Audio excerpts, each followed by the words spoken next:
How often do you need to change the transmission fluid in an Aston Martin DB9? Let's find out.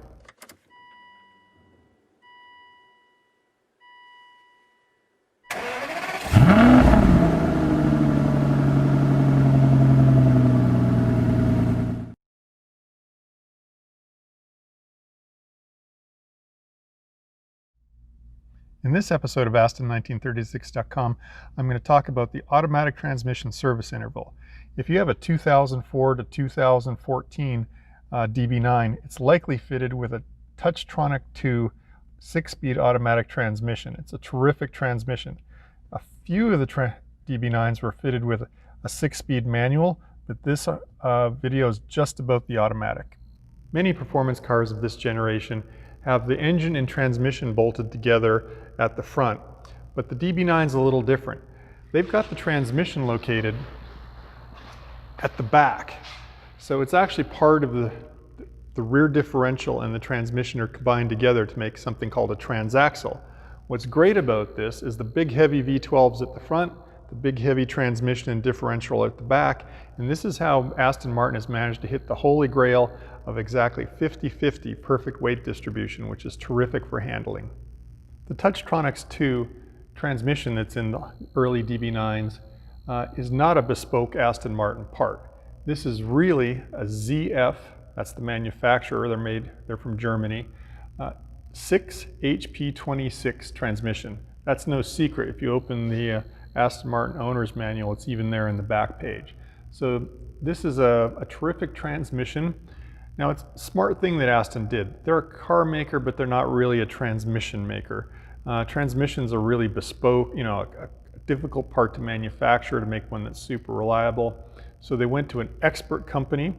ZF makes this exact transmission. It's used in Bentley, Rolls-Royce, Jaguar, Land Rover, BMW, and obviously Aston Martin. I think it's even in one of the Hyundai models, the Equus. But basically why manufacturers pick this transmission, it's rated for up to 450 foot-pounds of torque. And it's a 6-speed, so if you've got an engine making that kind of power, you need a transmission to go with it. They go to the parts catalog for ZF, they pick the 6 HP26. So it's a really good trans.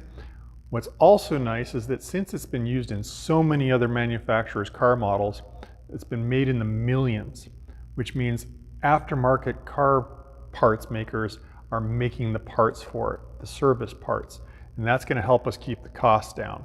So all good news. So the real question is that this whole video is about is, what's the service interval for the automatic transmission fluid?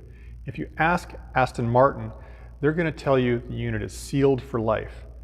I don't know, that sounds a bit like a self-fulfilling prophecy if you ask me. The warranty covers it right up until it implodes, and that's when you need the warranty. So I thought I would dig a little deeper. So I went and contacted ZF, the people that make the transmission, and they have provided their service information guide here. And clearly on page 1, it states that the ZF recommends changing the fluid every 80 to 120,000 kilometers, so that's 50 to 75,000 miles, or 8 years at the latest. So for most people that don't drive their Aston a lot, that 8 years is the time marker. My DB9 is a 2005. It's got about 45,000 miles on it. It's 15 years old now, so I'm already due for my second transmission fluid change. So I'm definitely going to do the change, and that'll be up in the next series of videos. So it kind of leaves me wondering, WTF, Aston, what's up? Why are you saying it's filled for life? ZF is actually saying change it every 8 years. So about 2 years ago, back in 2018, I wrote up a fairly detailed blog article about this as I did the research for this video, and I published it, and a lot of the readers read it, and they actually reached out to Aston. Aston actually sent them back a written reply that their engineering department had reevaluated the filled for life policy and that they were sticking by it. Contact ZF in the same time period and they say, no man, you need to change your fluid every 8 years. No fluid is good forever. Fluids degrade with time. They absorb moisture out of the air, they break down. So it only makes sense. I mean, honestly, if your transmission's working perfectly, and you haven't put many miles on it, the filled for life policy is probably okay if you're not going to track the car or really use it very hard.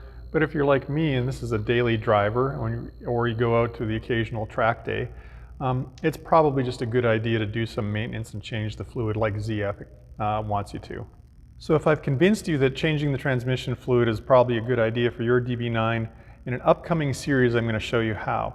It's not exactly a trivial process. You need some parts, you need to get the right fluid, and you need to know the right procedures to do it. So that's why I'm going to make a whole series about how to do it.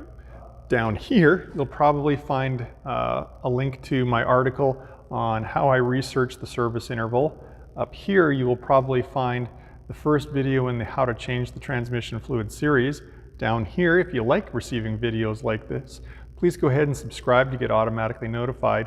And if you'd like to leave me some comments, please leave those down below. As always, love to hear from you.